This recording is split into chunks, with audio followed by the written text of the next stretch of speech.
social media is so addictive.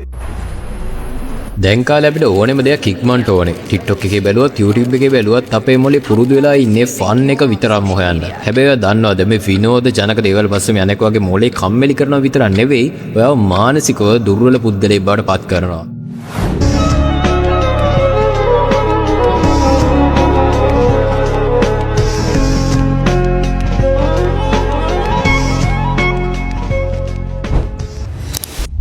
අද අපි කතා කරමු කොහොමද හරියට පොතක් කියවන්න කියලා.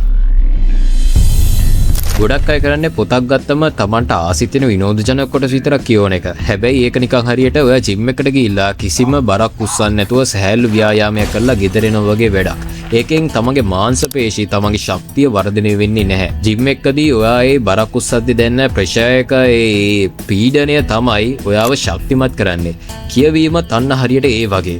මනසට දෙන ව්‍යායාමයක් රෙසිස්ටන්ට් ට්‍රේනින් එකක්. පොතක් කියවද්දී ඒක හැමතිස්සෙම ෆන් එකක් වෙන්නේ නැහැ. සමහර වෙලාවට ඒකේ හරිම බෝරින් හිතෙන තැන් තියෙන්න පුළුවන්. හැබැයි අන්නේ වෙලාවට තමයි ඔයා ඒක අතාරින්න නැතුව අනිවාර්යයෙන්ම කියවගෙන යන්න ඕන වෙලාව. දැන් බලන්න ගොඩක් වෙලාවට විශ්වවිද්‍යාලවල පාව උගන්වන්නේ පොත් වලින් උපුටවාගත්ත පොඩි කොටස් විතරයි.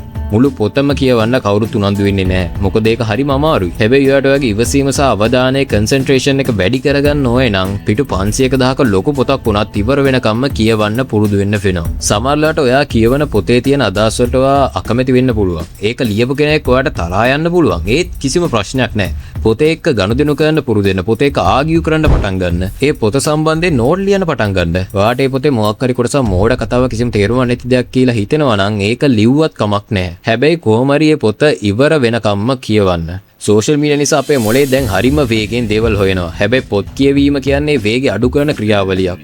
ඒකෙන් ඔයාට ඉවසීම ලැබෙනවා. අලුත් විදියට හිතන්න පුළුවන් වෙනවා. තම විශ්වාස කරන දේට වඩා වෙනස් දේවල් තියෙන පොත් ඒක නිසා කියවන්න පුරුදු වෙන්න. එතකොට ඔයාගේ ලෝකේ පුළුල් වෙන්නේ. ඉතින් මම ඔයාගෙන් ඉල්ලන්නේ ඔයාගේ ශරීරය වගේම ඔයාගේ මොලෙත් පුහුණු කරන්න පටන් ගන්න. ලේසි දේවල් පස්සෙම යන්න එපා. අමාරු අභියෝගාත්මක පොත් කියවන්න පටන් ගන්න. ඒක තමයි ඔයාව ලෝකින් අනිත් අයට වඩා ඉස්සරහට ගෙනියන රහස. අදම අලුත් පොතක් කියවන්න පටන් ගන්න. හැබැයි මතක තියාගන්න ඒක ඉවර වෙනකම්ම කියවන්න ඕනේ. මගේ නම දිනෙත් සඳුරන්. අද මම ඕගොල්ලන්ගේ සමගන්නවා මේ වීඩියෝ එක වැදගත් වුණා කියලා හිතෙනවා නම් දැම්ම ලයික් බටන් එක ක්ලික් කරන්න. ඒ වගේම ඔයා අද ඉඳලා කියවන්න පටන් ගන්න පොත මොකද්ද කියලා පහලින් කමෙන්ට් කරන් යන ගමන් මේ වීඩියෝ එක සම්බන්ධයෙන් ඔයාගේ අදහසත් පහලින් කමෙන්ට් කරන්න අමතක කරන්න එපා. එහෙනම් සුබ දවසක්.